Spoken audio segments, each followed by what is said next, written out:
ರೈತರ ಶ್ರೇಯೋಭಿವೃದ್ಧಿಗಾಗಿ ಕೇಂದ್ರ ಸರ್ಕಾರ ಜಾರಿಗೊಳಿಸಿರುವ ವಿಕಸಿತ ಕೃಷಿ ಸಂಕಲ್ಪ ಅಭಿಯಾನವನ್ನು ಚಿತ್ರದುರ್ಗ ತಾಲೂಕಿನ ವಿ-ಪಾಳ್ಯ ಗ್ರಾಮದಲ್ಲಿ ನಿನ್ನೆ ಹಮ್ಮಿಕೊಳ್ಳಲಾಗಿತ್ತು.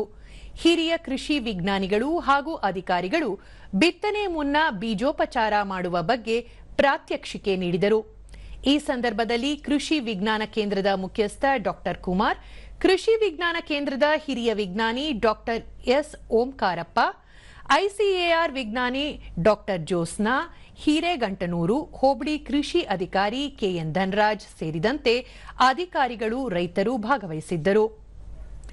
ಡಾಕ್ಟರ್ ಓಂ ಕುಮಾರ್ ರೈತರಿಗೆ ಕೃಷಿ ಚಟುವಟಿಕೆಗಳು, ಹೊಸ ತಂತ್ರಜ್ಞಾನಗಳನ್ನು ಪರಿಚಯಿಸಲು ಹಲವು ಇಲಾಖೆಗಳ ಸಹಯೋಗದಲ್ಲಿ ಈ ಅಭಿಯಾನ ಹಮ್ಮಿಕೊಳ್ಳಲಾಗಿದೆ. ರೈತರಿಗೆ ಕೃಷಿ ಚಟುವಟಿಕೆಗಳ ಬಗ್ಗೆ ಸೂಕ್ತ ಪರಿಹಾರ ಒದಗಿಸಲು ಈ ವೇದಿಕೆ ಸಹಕಾರಿಯಾಗಿದೆ ಎಂದರು. ಜೋರ್ ಮಳೆ ಬಂದಾಗ ಬಿಡಿ, ಬಹಳ ಜೋರ್ ಬಂದಾಗ ಮಳೆ ಅದು ಯಾವಾಗ್ಲೂ ನಮಗೆ ಪ್ರಾಬ್ಲಮ್. ಆದ್ರೆ ನಮಗೆ ಮೀಡಿಯಂ ಅಂದ್ರೆ ಮಳೆ ಚೆನ್ನಾಗಿ ಬಂತು ಅಂದ್ರೆ ನಮ್ಮ ಮಳೆ ಕಂಪ್ಲೀಟ್ ನಮ್ಮಲ್ಲಿ ನಮ್ಮ ಭೂಮಿಯಲ್ಲಿ ಹಿಂಗಿಸ್ಬೇಕು. ಡಾಕ್ಟರ್ ಎಸ್ ಓಂಕಾರಪ್ಪ ರೈತರು, ವಿಜ್ಞಾನಿಗಳು ಮತ್ತು ಅಧಿಕಾರಿಗಳಿಂದ ವೈಜ್ಞಾನಿಕ ಮಾಹಿತಿ ಪಡೆದು ಕೃಷಿ ಮಾಡಿದರೆ ಗುಣಮಟ್ಟದ ಉತ್ಪಾದನೆ ಸಾಧ್ಯ, ಬೆಳೆಗಳ ರೋಗಗಳನ್ನು ನಿಯಂತ್ರಿಸಲು ಅನುಕೂಲವಾಗಲಿದೆ ಎಂದು ತಿಳಿಸಿದರು.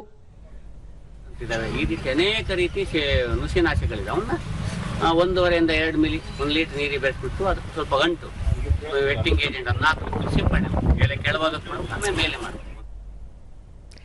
ಕೆಎನ್ ಧನರಾಜ್ ಈ ಅಭಿಯಾನದ ಮೂಲಕ ಎಲ್ಲ ಇಲಾಖೆಗಳು ಒಂದೆಡೆ ಸೇರಿ ರೈತರಿಗೆ ಅಗತ್ಯ ಮಾಹಿತಿಯನ್ನು ಒದಗಿಸುತ್ತಿದ್ದು, ಸರ್ಕಾರ ರೂಪಿಸಿರುವ ಯೋಜನೆಗಳನ್ನು ಸದುಪಯೋಗ ಪಡಿಸಿಕೊಳ್ಳಬೇಕು ಎಂದು ಹೇಳಿದರು. ಎಲ್ಲ ಇಲಾಖೆಯಿಂದ ಕೂಡ ನಮಗೆ ಸಾಕಷ್ಟು ಮಾಹಿತಿಯನ್ನು ಕೊಡಲಿ ಅಂತ ಹೇಳಿ, ಯಾವುದೇ ಸಾಕಷ್ಟು ತಮಗೆ ಸಮಸ್ಯೆಗಳಿದ್ದು ಈ ವೇದಿಕೆಯಲ್ಲಿ ಚರ್ಚೆ ಮಾಡಿ ತಮ್ಮ ಸಮಸ್ಯೆಗಳನ್ನು ಪರಿಹರಿಸ್ಕೋಬೇಕು. ಮತ್ತೆ ಇದನ್ನು ಪರಿಹರಿಸ್ಕೊಳ್ಳೋದಲ್ಲೇ ನಿರಂತರವಾಗಿ ಸಂಪರ್ಕದಲ್ಲಿ. ಪ್ರಗತಿಪರ ರೈತ ನವೀನ್ ಕುಮಾರ್, ತೋಟಗಾರಿಕೆ, ರೇಷ್ಮೆ, ಕೃಷಿ ಹಾಗೂ ಪಶು ಇಲಾಖೆಗಳ ಅಧಿಕಾರಿಗಳು ಗ್ರಾಮಗಳಿಗೆ ಭೇಟಿ ನೀಡಿ ಮಾಹಿತಿ ನೀಡುತ್ತಿರುವುದರಿಂದ ರೈತರಿಗೆ ತುಂಬಾ ಅನುಕೂಲವಾಗಲಿದೆ ಎಂದು ತಿಳಿಸಿದರು. ಮಣ್ಣಿನಲ್ಲಿ ಸಾವಯವ ಇಂಗಾಲ ಅಂತ ಇರುತ್ತೆ. ನೀವು ಗೊಬ್ಬರ, ರಾಸಾಯನಿಕ ಗೊಬ್ಬರಗಳು, DAP, ಪೊಟ್ಯಾಶ್ ಎಲ್ಲ ತಗೊಂಡೋಗಿ ಭೂಮಿಗೆ ಹಾಕ್ತೀರಾ.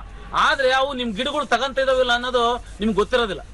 ಮತ್ತೆ ಗಿಡಕ್ಕೆ ನಾವು ಈ ತೋಟ ಅಡಿಕೆ ಮಾಡ್ತೀವಿ, ಅಡಿಕೆಗೆ ಎಷ್ಟು ಪ್ರಮಾಣದಲ್ಲಿ ಬೇಕು ಪೋಷಕಾಂಶಗಳು ಅನ್ನೋದು ನಮ್ಗೆ ಗೊತ್ತಿರಲ್ಲ.